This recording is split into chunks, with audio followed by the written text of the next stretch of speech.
Saludos a todos y bienvenidos a una nueva edición de Pulso y Péndulo, un podcast de Lost Debate. Les saluda Carlos Curbelo desde Miami. Hoy es jueves 17 de noviembre. Y yo soy Fabiola Galindo, aquí en Nueva York. Bienvenidos a su antídoto contra las noticias falsas y la polarización. Seguramente en este podcast van a escuchar puntos de vista con los que tal vez no estén de acuerdo, pero nuestro objetivo siempre es fomentar el diálogo y ofrecer información de calidad. Así es, Carlos. Y aquí en Pulso y Péndulo siempre queremos abordar temas complejos de manera constructiva. Pero antes de comenzar, quería preguntarte sobre tu viaje a Egipto para asistir a la cumbre climática. ¿Cómo te fue? ¿Qué anticipa esta cumbre para el futuro del planeta de cara al cambio climático? Así es, Fabi. Justo después de las elecciones que estuve en Nueva York para la cobertura de la cadena NBC, nos fuimos hacia Egipto y ahí todavía están reunidos porque es una conferencia de 2 semanas, pero estuvimos unos días con una delegación bipartidista, republicanos y demócratas, miembros de la Cámara, que fueron a Egipto para hablar con una sola voz a favor de esta causa de reducir la contaminación del medio ambiente, de reducir las emisiones de gases de invernadero que obviamente están haciendo tanto daño en todo el mundo. Es un problema global, no es un problema que puede resolver un solo país. Así que fue una experiencia muy positiva. En los últimos años me he enfocado en tratar de que haya un consenso bipartidista a favor de esta causa.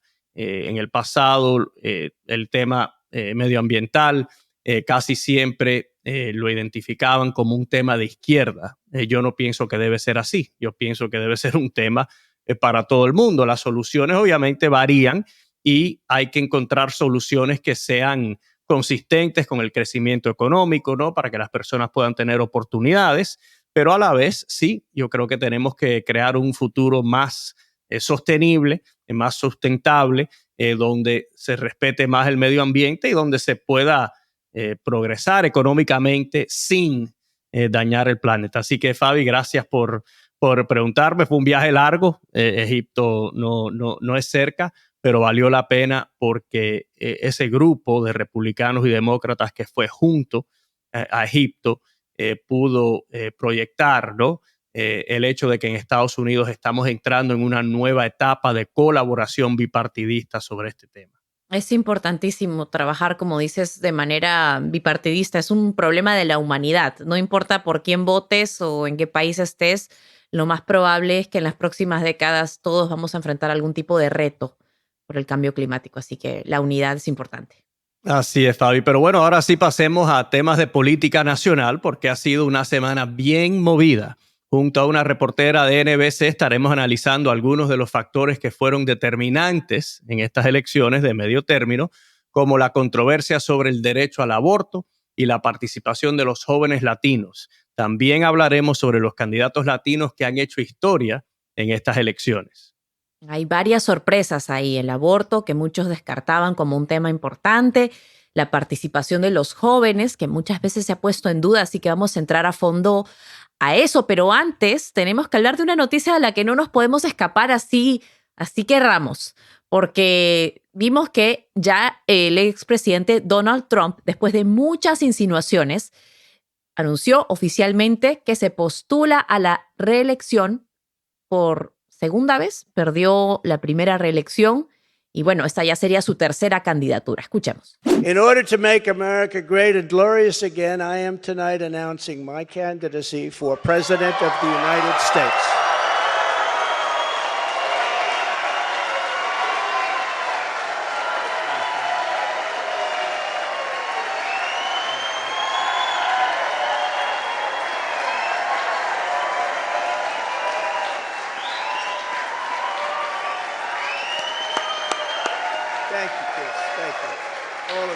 Carlos, y vamos a hablar de este discurso, pero creo que es importante que cada vez que discutimos de Trump o temas sobre el expresidente, hay que recordar que este señor no solo se rehusó a aceptar los resultados de unas elecciones legítimas en el año 2020, propagó esta gran mentira que generó tanta violencia y realmente división en el país.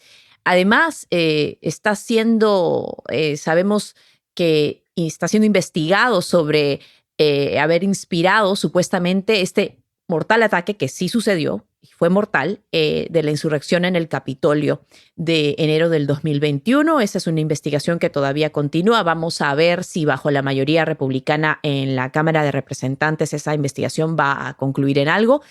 Pero es importante decir estas cosas para dar contexto siempre. Y como mencionamos al inicio de este segmento, ya desde hacía un rato que sabíamos que este anuncio era inminente. Cuéntame, Carlos, ¿qué pensaste cuando escuchaste el anuncio? Bueno, Fabi, esta es una noticia, hay que cubrirla porque Donald Trump ha sido una figura muy relevante en la política de Estados Unidos en los últimos años. Y curiosamente, algo que me llamó a mí mucho la atención del discurso es que la gran mentira, ¿no? Esa idea que él ha promovido de que la elección del 2020 se la robaron los demócratas, en el discurso, lanzando su candidatura en Mar-a-Lago, no mencionó la gran mentira. ¿Por qué? En todos los discursos Donald Trump ha hecho estos rallies apoyando a diferentes candidatos que, por cierto, casi todos perdieron, y mencionaba siempre que le habían robado las elecciones, que había sido un fraude, que él no debe ser el presidente todavía. Sin embargo, al lanzar su candidatura ahora por tercera vez, no mencionó esa mentira. Y yo lo que creo es que sus consejeros le tienen que haber dicho, mira, eso no funciona. ¿Has visto los resultados de los midterms Trump de casualidad? Todos tus candidatos que aspiraron en estados competitivos y en distritos competitivos que repitieron esa mentira, perdieron. Y además, en la política hay que mirar hacia el futuro. El votante quiere saber cómo es que va a ser mejor el futuro, no estar hablando constantemente del pasado. Así que, no sé, aprendió Donald Trump después de 2 años que la elección no fue robada, o por lo menos que la gente, gracias a Dios, no se está creyendo esa mentira. Eso me llamó mucho a mí la atención también. Fabi, el discurso para Donald Trump fue muy sobrio. Se me ocurrió, pensé en Jeb Bush durante su discurso, porque Donald Trump durante la primaria del 2016 lo tildó de low energy Jeb, ¿no? Que Jeb Bush no tenía energía, que estaba como que muy apagado. Pues Donald Trump estuvo bastante apagado en ese discurso, no estaba en su ambiente. Donald Trump es una persona que le gusta improvisar, no le gusta leer discursos. Sin embargo, leyó el discurso, no lanzó ataques personales contra otros republicanos, con Ron DeSantis, que en las últimas semanas lo ha estado atacando constantemente, no atacó a Mike Pence, así que fue muy curioso todo. Y yo de verdad creo que esto es parte de la estrategia legal de Donald Trump. Como tú indicaste, hay varias investigaciones, una en el estado de Georgia, sobre sus esfuerzos para manipular a los dirigentes de ese estado para cambiar el resultado de la elección.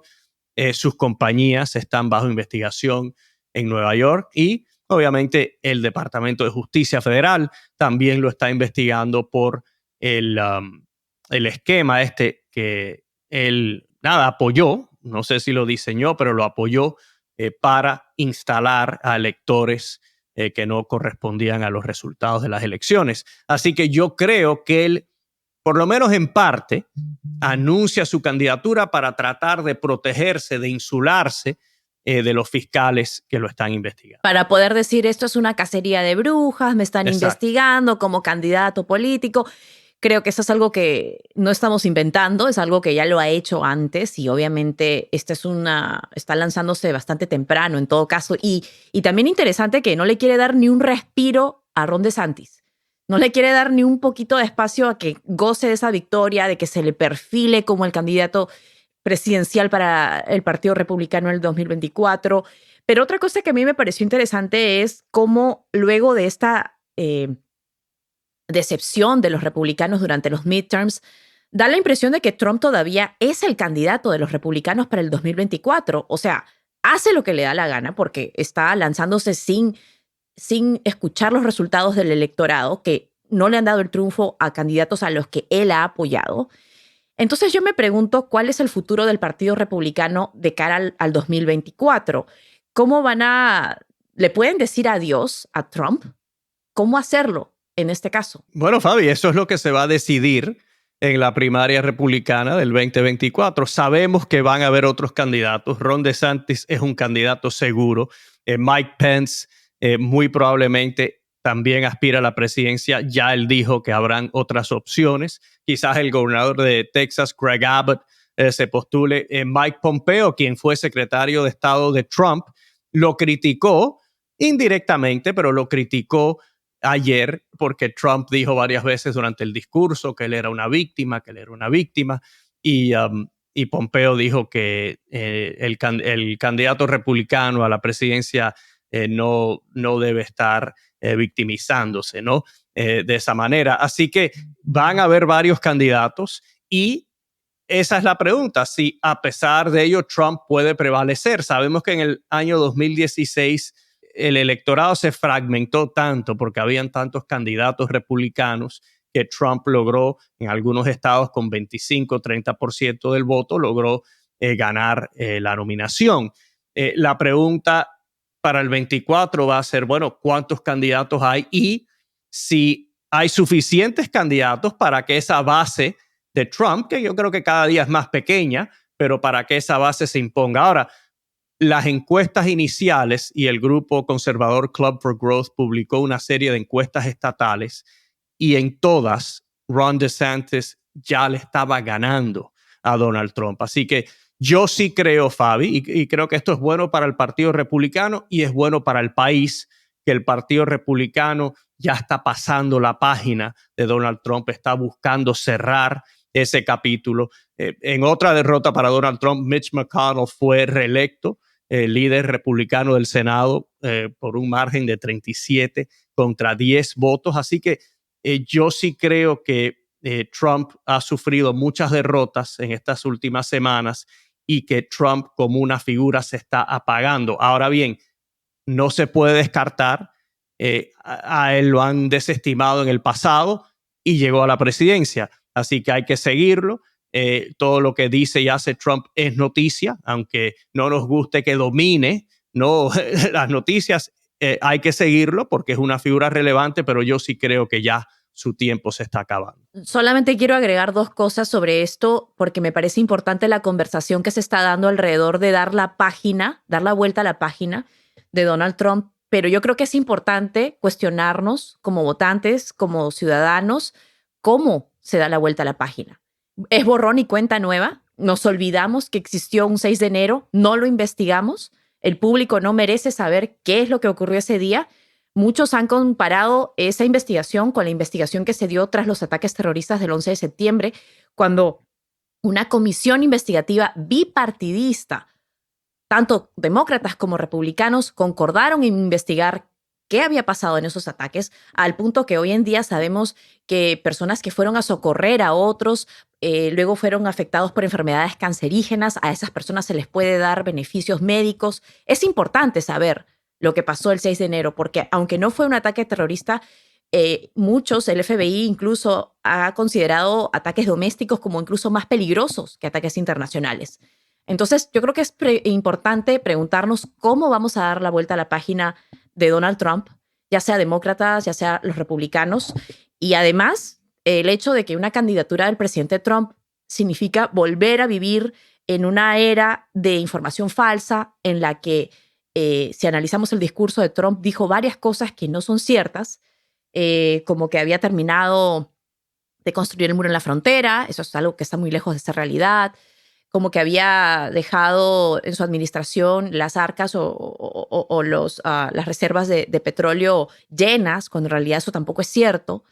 Entonces creo que como periodista, al menos yo, es volver a enfrentar esa era de tener que darle voz a una persona que está mintiendo y tener que dar ese contexto, y por eso es importante lo que hacíamos hace un momento de contextualizar un poco quién es Donald Trump, aunque ya todos lo sabemos, ¿no? Claro. Bueno, Fabi, y ahí quedará para la historia el trabajo de la comisión del 6 de enero, que es una comisión bipartidista que ahora va a terminar su labor y eso queda ahí para la historia. Y ahí está documentado todo. Claro, pero que sin embargo ha castigado a congresistas como Liz Cheney, quien no ha ganado una reelección por ser una de las pocas republicanas en participar en esa comisión. Entonces, vamos a ver realmente cómo gobierna ahora ambos partidos, ¿no? Si realmente buscan una unidad o no en dar paso a esta memoria del país, que es algo tan importante.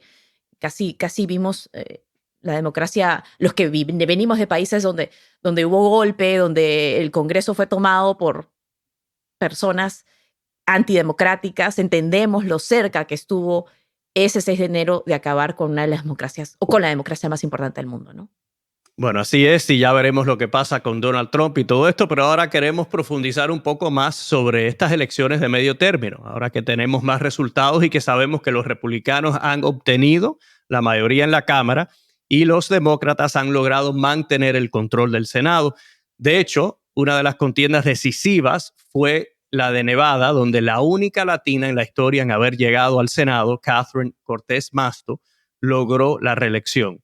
Durante su discurso de victoria, Cortés Masto habló sobre sus raíces culturales y sobre el trabajo que continuará haciendo por las familias latinas del estado. Vamos a escuchar. I know my family, not only those that are here today, but those that have passed, would be so proud to see me serving as the first Latina in the U.S. Senate.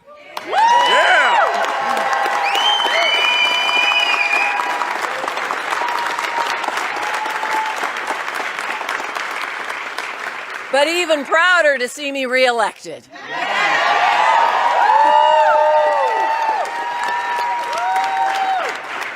Like all of you, I've never forgotten where I come from and where my family came from. Every single day, I will continue to fight for our Latino community.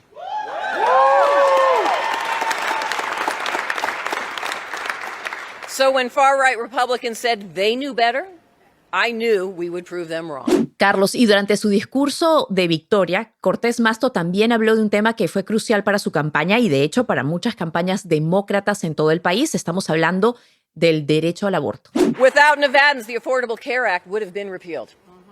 It was all of us working together. And I'm telling you, I am ready for more tough fights like that. So when Republicans try to force through a federal abortion ban, I'm going to stop them. Cortés Masto dice que en el pasado ha enfrentado luchas importantes como la del Affordable Care Act, la ley de salud, y que está lista para hacerlo de nuevo para prevenir que los republicanos bloqueen el derecho al aborto a nivel federal. Cosa que, por cierto, sabemos que los republicanos no podrían implementar. Además, Mitch McConnell ha dicho que él no apoyaría una medida de esa índole, pero de todas maneras los republicanos no cuentan con la mayoría en el Senado. Pero independientemente de eso, Fabi, este tema del aborto sí parece haber movilizado a muchos votantes en todo el país. Así es, Carlos, porque estas fueron las primeras elecciones de medio término después de que se diera a conocer la decisión del Tribunal Supremo de básicamente eliminar el derecho al aborto a nivel nacional, de dejárselo a los estados, a que, pues, de alguna manera tomen estas decisiones sobre el cuerpo de las mujeres. Y vemos que también el tema del aborto estaba en la boleta en varios estados. Tenemos que California y Vermont, entre otros, han sido algunos de los estados que han protegido este derecho para las mujeres o para las familias. Y también muchos puestos de gobernadores y gobernadoras estaban en juego en estados en donde también estaban a punto de activar estos trigger laws o estas leyes antiaborto. Y ha sido realmente algo inesperado, lo que ya hablábamos sobre la ola roja o la marejada roja que no ocurrió. Más bien, el aborto ha sido un tema determinante para los votantes. La prensa asociada dice que, de acuerdo a sus encuestas, el 24% de votantes consideraba el aborto como un tema principal. Es decir, casi un cuarto de los que se acercaron a las urnas. De ellos, el 70% apoyó a los demócratas y el 27% apoyó a los republicanos, de acuerdo con la prensa asociada.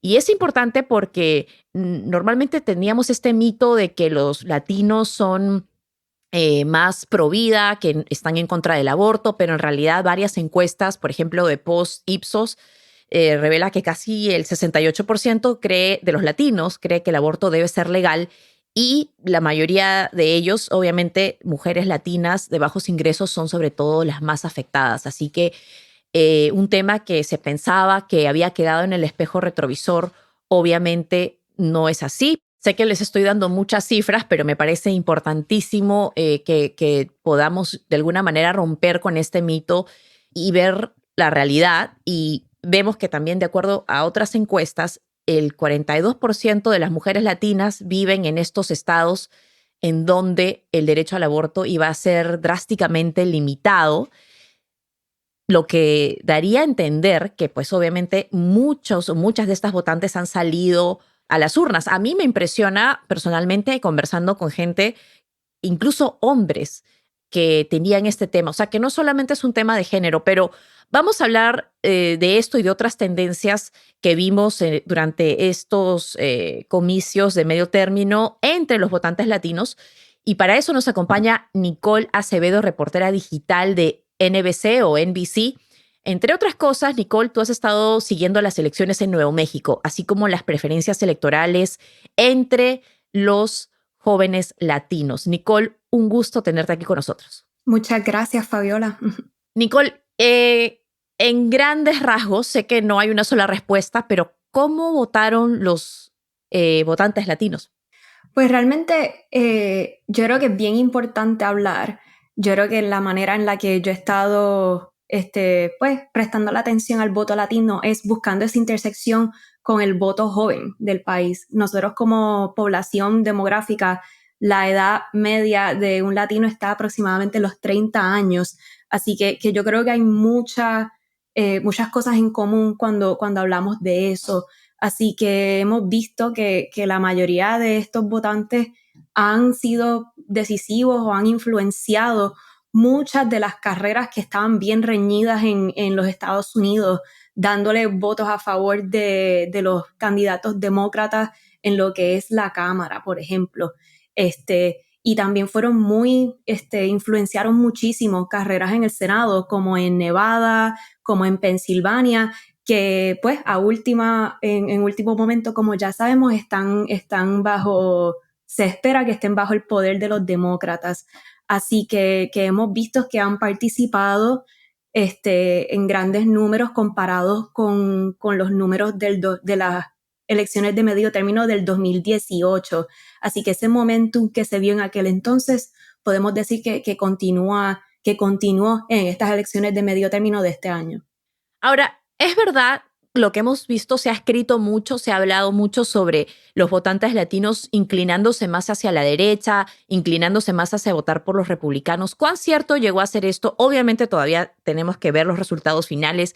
Las encuestas a boca de urnas siempre suelen ser un poquito menos específicas que los reportes de cada precinto, de cada distrito electoral, pero ¿cuán cierto es hasta ahora que los latinos se hayan inclinado más hacia la derecha o no? ¿O ha sido cada burbuja, un estado, una realidad diferente? Definitivamente hay burbujas. Por ejemplo, nosotros vimos en Florida que sí hubo unas ganancias ahí y que pues yo creo que ya ese argumento de que Florida es un estado púrpura, pues yo creo que ya hemos visto que hicieron ganancias ahí algunos de los candidatos republicanos y se puede decir que en estas elecciones el estado se fue rojo y puede quedarse rojo en las próximas elecciones que veamos en el futuro. Sin embargo, esa retórica de que hay esta ola masiva de latinos moviéndose al Partido Republicano realmente no es lo que hemos visto. Sin embargo, como hemos visto últimamente, muchas carreras son bastante reñidas, ganan por márgenes bien pequeños.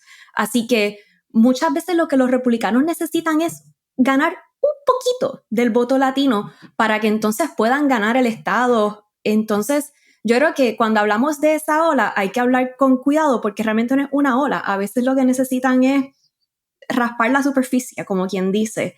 Y en algunos casos sí hemos visto eso. Pero yo creo que todavía hay oportunidad para ambos partidos, que yo creo es lo que se ha demostrado. De por sí, pues, buscar formas de pues motivar a los votantes Atraer el voto latinos latino, ¿no? a que continúen saliendo, porque realmente no están ni de un lado ni del otro, se pueden convencer.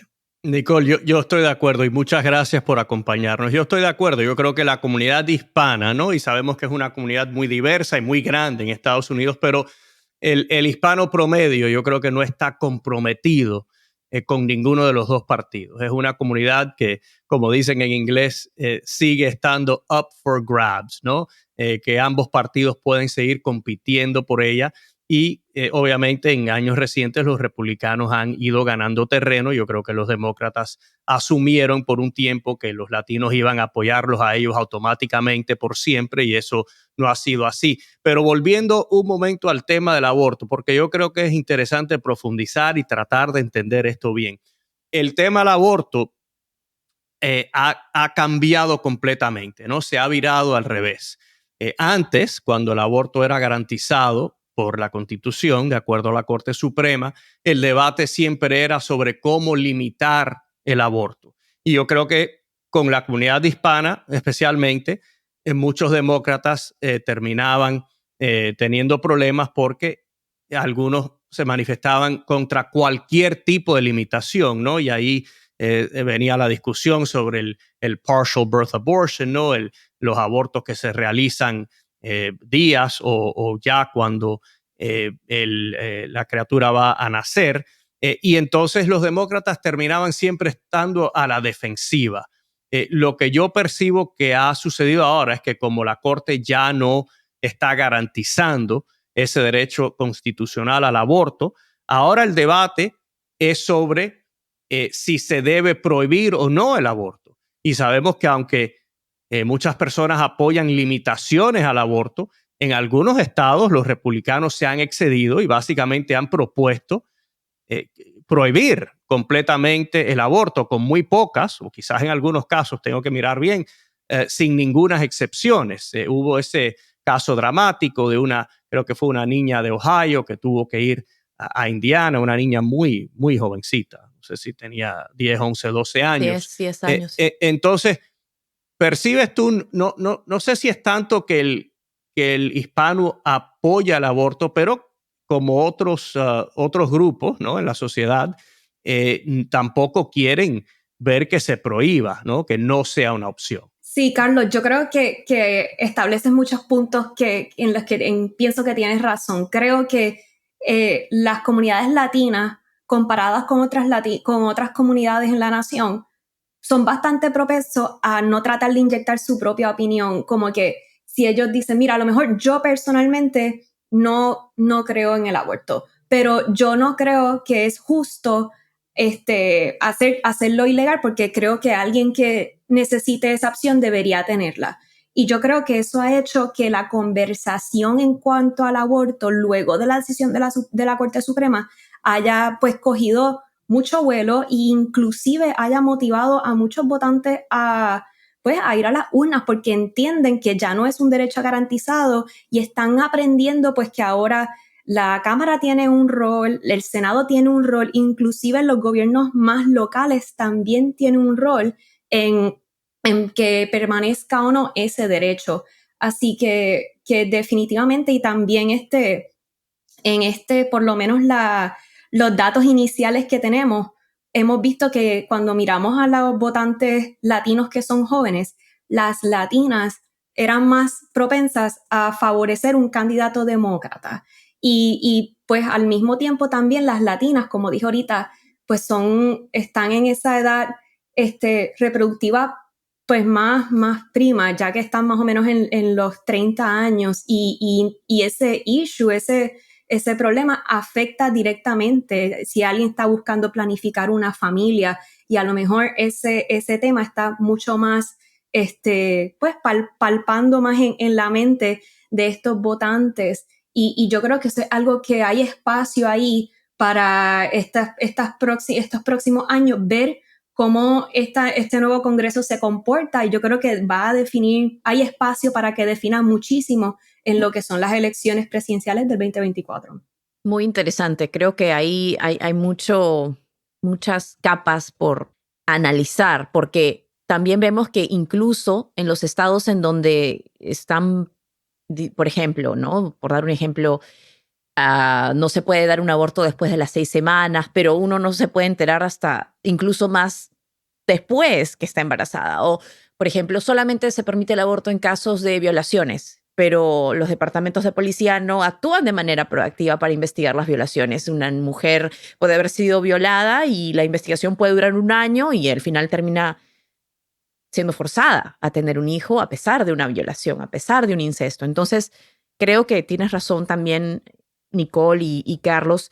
Al parecer, irse al extremo, la Corte Suprema, al eliminar este derecho, que como sabemos fue básicamente una promesa de Trump, una promesa de los conservadores, una promesa de los republicanos, han ocasionado, sin pensar, sin, digamos, proyectar que esto iba a pasar, que el tiro le salga por la culata y que más demócratas salgan a votar para defender ese derecho. Definitivamente, Fabi, esto motivó a la base demócrata. Solamente para mencionar una cosita, al final los que han salido a votar son las personas que creen en la democracia, a quienes se les decía que había fraude y que no manden su voto por correo, se les desanimó. Entonces ahí hay que ver cómo pueden corregir ambos partidos, sobre todo los republicanos, cómo actuar en las próximas elecciones. Pero Carlos. Sí, pero volviendo al tema del aborto, obviamente motivó a la base demócrata que estaba muy apagada en el verano. Esto la motivó.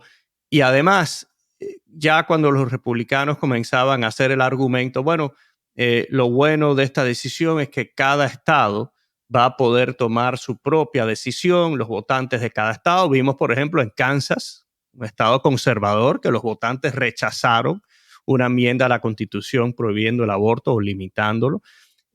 Así que ese se convirtió en el argumento republicano y de repente Lindsey Graham, a unas cuantas semanas de las elecciones, propone una ley federal para limitar a los Cuando abortos. Dijeron que iba a ser decisión de los estados. Sí, sí. Así que el partido fue muy incoherente. Bueno, McConnell lo criticó y además, pero nada, el daño ya quedó. Y quizás ese tema y otros, yo sigo pensando, no sé, Nicole, ¿qué opinas tú? Que el tema Trump en realidad fue decisivo, que si Donald Trump no hubiese sido una figura tan prominente en las últimas semanas de las elecciones, especialmente en estos estados no claves, donde las contiendas fueron muy competitivas, yo sí creo que los republicanos hubiesen logrado ganar la mayoría en el Senado y una mayoría más amplia en la Cámara, pero al Trump estar en los titulares, estar en las pantallas, yo creo que muchos votantes concluyeron que esto era una vez más una decisión entre Joe Biden y Donald Trump. Y si analizamos los resultados en los estados claves, los resultados, los números, no se parecen mucho a los resultados de la elección del 2020. Así que yo creo que ese fue el factor principal, pero reconozco que el tema del aborto motivó a muchos votantes, especialmente a muchos votantes jóvenes que rechazan por amplio margen la decisión de la Corte. Sí, Carlos, y yo creo que también, más que eso, porque inclusive dentro de los votantes latinos, pues hay diferencias, ya sea por región, ya sea por edad o lo que sea. Y cuando miramos el exit poll data, que básicamente es preguntándole a la gente que fue a las urnas cuando salen como que bastantes preguntas a través de la nación y más o menos sacar como información de esa forma, muchos dijeron que no necesariamente era como que su principal, como que ellos no encontraban que estas elecciones era una elección sobre Biden o sobre Trump, pero sí, como dices, es un factor, porque como quiera que sea, una cosa, o sea, todo está conectado y eso pues se mantiene en la mente de los votantes. Y también yo diría que es básicamente cómo se transmite el mensaje. Algo que encontré muy curioso, unos datos sobre los votantes latinos jóvenes, muchos de ellos eran más propensos a decir que el problema del crimen era una prioridad que era decisiva, que determinaban por quién votaban en base a cómo ese candidato maneja los problemas de crimen.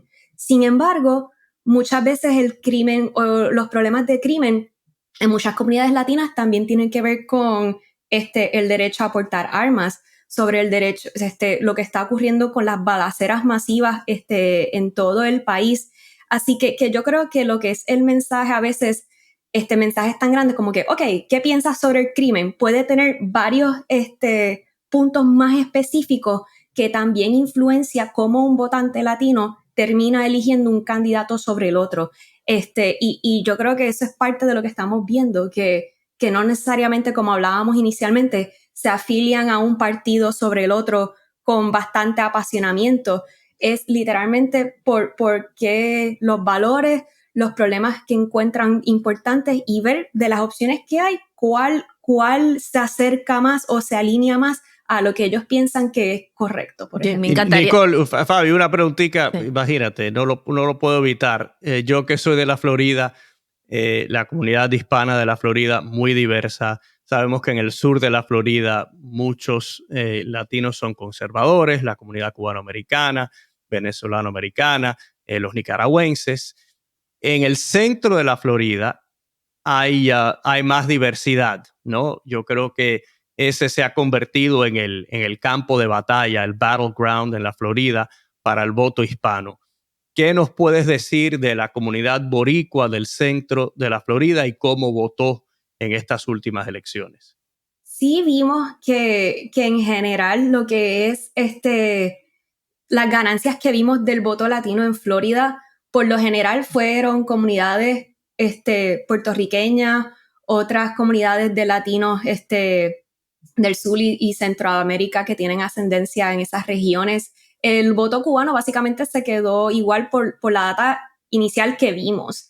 Y yo creo que habla a ese punto que tú dices, Carlos. Florida yo pienso que es bien interesante porque como explicaba ahorita, me gusta mucho ver la intersección de lo que es el voto joven y el voto latino. Creo que hay muchas cosas en común ahí. Y en Florida realmente eso no aplica. Nosotros no vamos a ver la generación de latinos en Florida, la mayoría son mayores de 30 años. Y en el resto de la nación vemos que la tendencia es opuesta. Y yo creo que eso es parte de lo que hace que la manifestación o cómo los latinos votan en Florida sea bastante única, comparado con el resto de los estados donde hay muchos latinos, por ejemplo.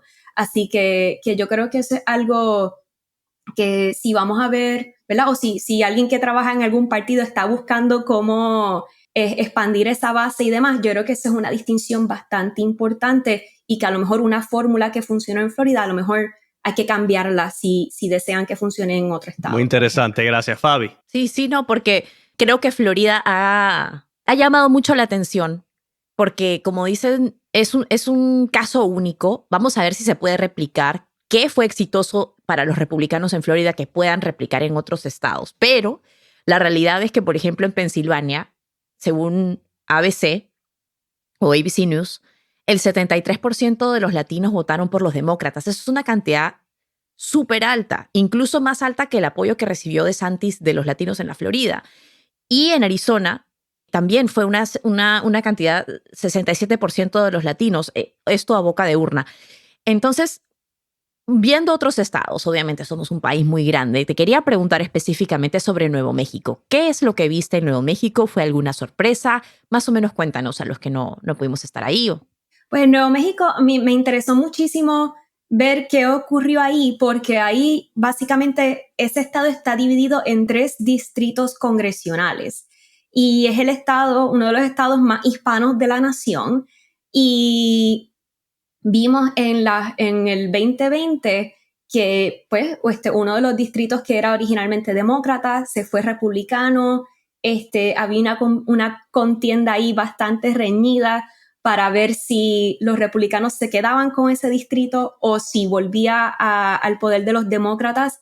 Luego de que se redibujaron los distritos, luego del censo del 2020, con los cambios poblacionales y demás, había otro distrito ahí que estaba la congresista allí era una latina, la primera latina en representar ese distrito en la historia. Y pues si a lo mejor en la manera en que redibujaron esos distritos, pues la ponía en riesgo, ¿no? A pesar de que históricamente era un distrito que siempre ha sido demócrata. Encontramos ahí, yo decía, ok, pues vamos a ver qué va a pasar aquí. Y pues por lo que hemos visto en el distrito donde la latina que había hecho historia inicialmente estaba en riesgo, los latinos influenciaron su triunfo en la manera en que votaron. Y en el distrito que era republicano y que en estas elecciones se fue demócrata, ahí el margen por el cual ese candidato ganó fue tan pequeño que cuando miras el voto latino, pues parece ser que fue decisivo, que si esos latinos no salían a votar, puede ser que ese distrito se hubiese quedado republicano.